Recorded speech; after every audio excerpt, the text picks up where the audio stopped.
Bismillahirrahmanirrahim. Qala al-muallifu rahimahullahu ta'ala wa nafana bi ulumihi ya rabbal alamin. Bismillahirrahmanirrahim. Faslun utawi iki fasal fi furudil wudu'i ing dalam nerangaken pira-pira fardhonya wudu. Ing dalam nerangaken pira-pira fardhonya wudu. Fasal ini menjelaskan tentang fardhonya wudu. Wa huwa utawi lafat al-wudu. Wa huwa utawi lafat al-wudu bidammil wawi. Kalawan dibaca dhammah wawunya. Wudu bidhamil wawi kalawan dibaca dhammah wawunya fil ashhuri ing dalam pendapat yang masyhur. Ismun iku satu nama. Ismun itu satu nama. Wa huwa utawi lil fi'liya. Ismun itu suatu nama lil fi'li kedui pekerjaan.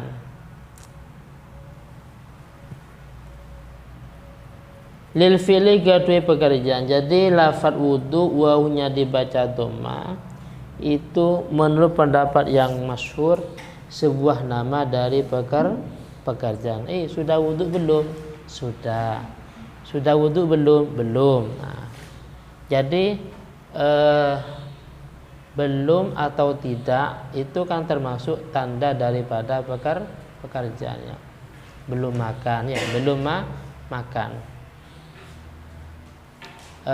Namanya apa? Belum makan ya. Wis.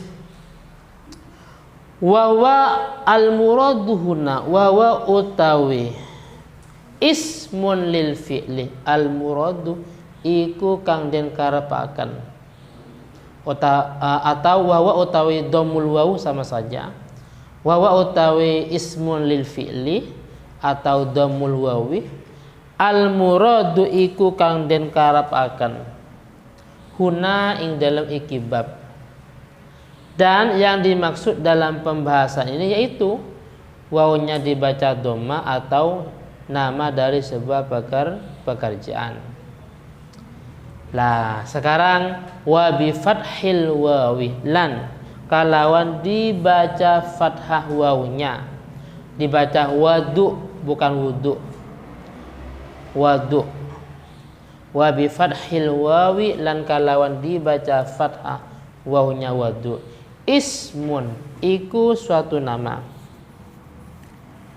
Ismun iku suatu nama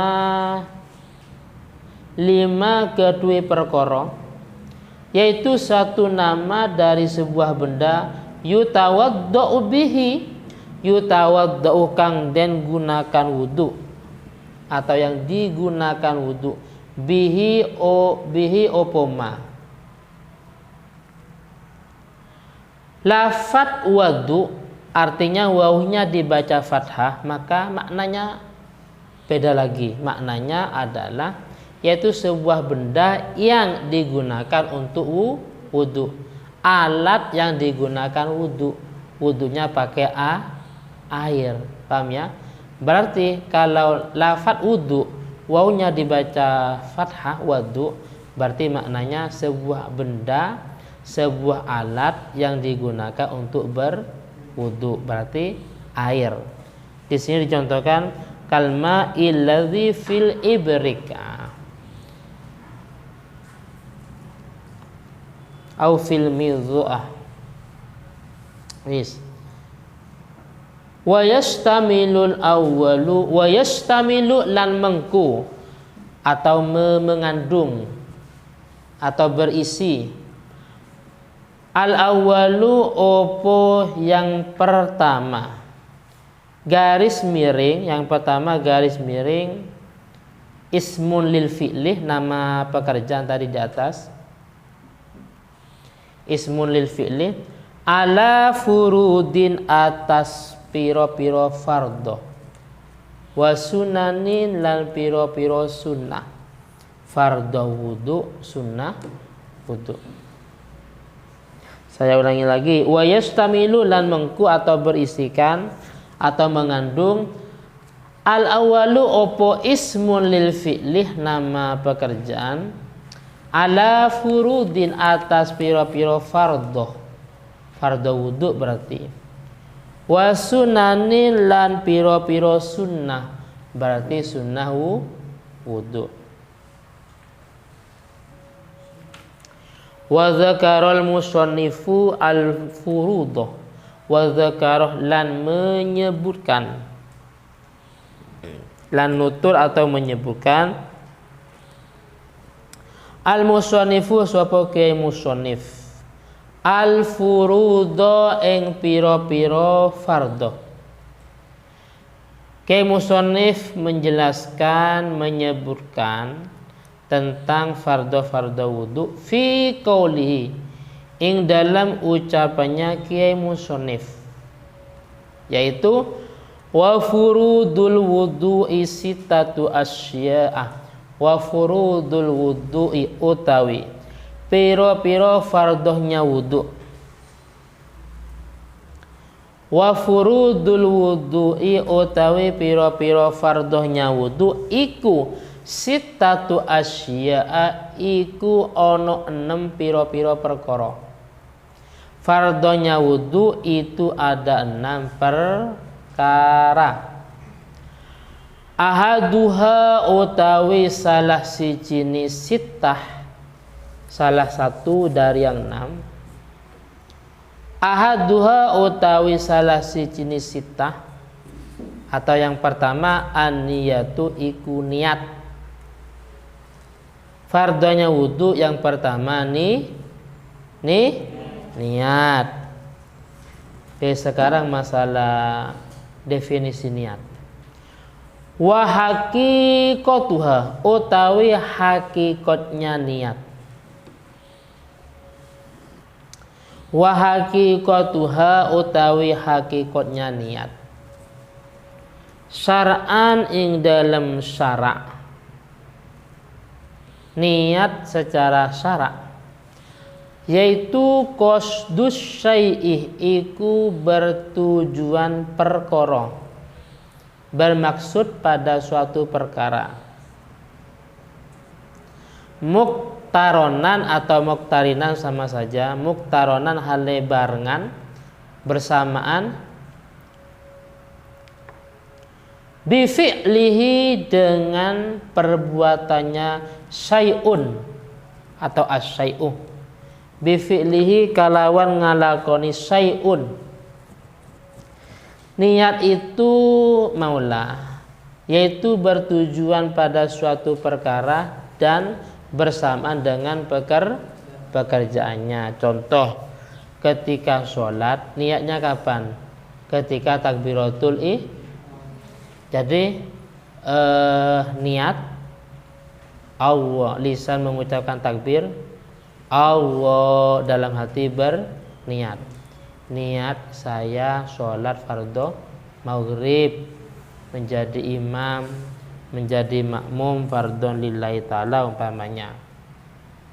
Tapi kalau seandainya saya sholat atau saya mau sholat, itu kan tujuan mau sholat tapi tidak langsung, itu namanya bukan niat, nanti ada di belakang, paham ya?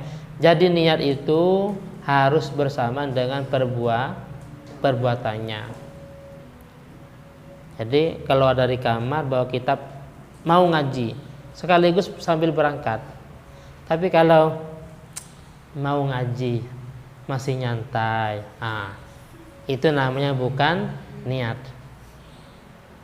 Bis, mau makan sekaligus makan,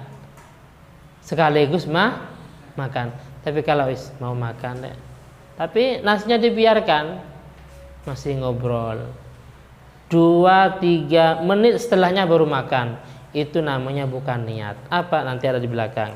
Ini fa in tarakha, mongko lamun lambat sapa wong. Jika lambat mongko lamun lambat sapa wong. Anhu sangkeng fi'lihi atau perbuatan, mongko sumiyah mongko den arani opo qasdun tujuan tadi, opo qasdun tujuan, sumiyah mongko den arani opo qasdu azman ing azem. Azman ing azem.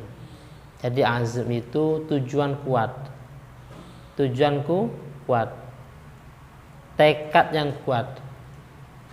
Bahasanya besok mau sekolah lah, sekolahnya besok, tapi dia punya kemauan untuk sekolah.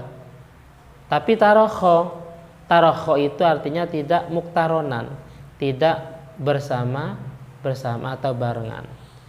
Maka kalau seperti itu namanya bukan niat lagi, tapi azam. Cuma sekadar punya keinginan, paham ya? Cuma sekadar punya keinginan. Mau wudu, cuman gitu. Tapi nggak wudu, itu namanya bukan niat, tapi azam. Wudu itu yaitu waslul wajhi, muktaronan bifi, muktaronan biniyah. Pertama anggota wudu yang dibasuh mana? Adalah wajah. Sedangkan niat itu bersamaan dengan pertama yang dibasuh dalam wudu. Kalau sholat, pertama apa sholat? Yaitu takbiratul ihram. Berarti niat bersamaan dengan takbiratul ihram. Paham ya?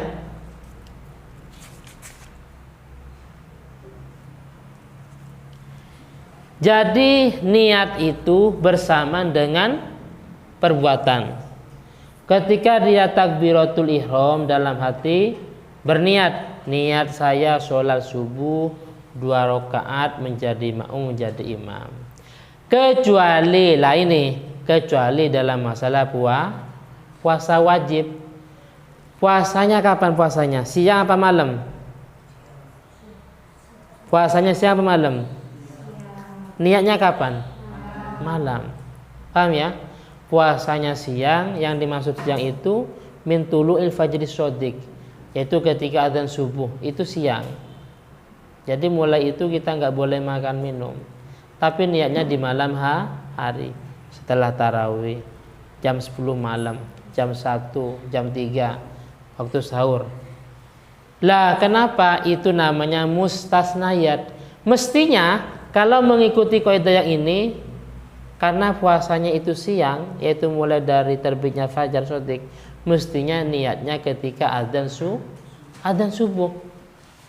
Jadi muadzin adzan Allahu Akbar, baru orang yang puasa niat saya puasa Ramadan, mestinya seperti itu. Tapi agama itu tidak menyulitkan. Ad-dinu yusrun, agama itu gampang.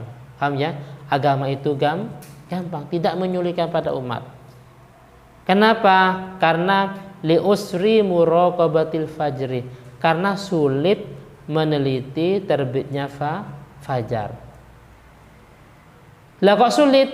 Karena yang tahu terbitnya fajar itu cuman orang-orang tertentu. Rumahnya yang di pinggir laut, rumahnya yang di pegunungan. Adapun rumahnya yang padat nggak bisa, paham ya?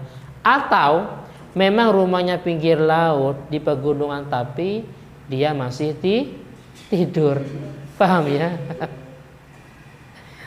Jadi li usri muraqabatil fajri, karena sulit meneliti munculnya fajar. Bayangkan seandainya agama itu tidak menyulitkan, seandainya agama itu tidak mempermudah, mesti kita setiap mau subuh harus meneliti terbitnya fajar. Wah, fajar.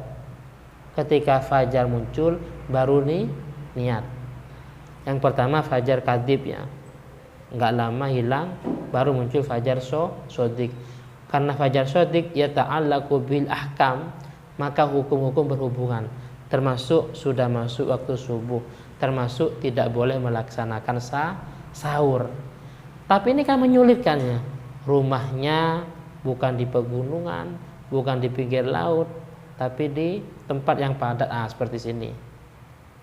Atau di pegunungan, pinggir laut, tapi sedang tidur. Nah, karena agama itu mudah, tidak mau menyulitkan, akhirnya niat wajib dilaksanakan di malam hari. La syiyama liman lam yubayyit. La syiyama, puasa itu tidak sah liman, bagi seseorang, lam yubayyit, yang niatnya tidak dilaksanakan di malam hari. Kalau puasa wajib ya. Adapun puasa sunnah boleh jam 7 pagi, jam 8, yang penting tidak ada makanan minuman yang masuk. Paham ya? Jadi itu namanya mustasnayat. Dalam kaidah fikih, likulli qaidatin mustasnayat. Setiap kaidah mempunyai pengecualian.